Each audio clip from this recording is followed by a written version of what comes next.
થાય છે। આજે આપણે આ વાતનું ડિસિઝન લાવી જ દઈએ, કેમ કે આપણે બહુ સાંભળવા મળે છે કે પ્રેમ બેમ જેવું કશું હોતું નથી।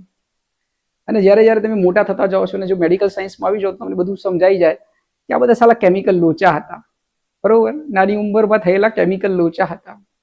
આપણે આજે એક ટોપિક પર આપણે આજે સમજી લઈએ કે શું ખરેખર પ્રેમ જેવું હોય છે કે પછી બસ આ એક કેમિકલ લોચા છે। આ સ્થિતિ જે દેખાય છે અત્યારની જે આજની જનરેશનની જે સ્થિતિ છે કે ડિપ્રેસ્ડ સ્થિતિ છે કે શરૂઆત અહીંથી થાય છે અને એન્ડ અહીં થાય છે।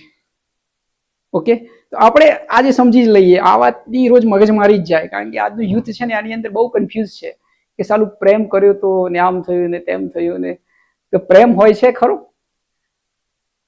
એના વિશે આપણે વિડીયો પૂરો થાય એટલે થોડી કોમેન્ટ મારજો કે ખરેખર શું હોય છે આ દુનિયામાં એમ। ભલે આપણે આ રમૂજમાં કન્સેપ્ટને સમજવાની કોશિશ કરીએ છીએ। હું તમારો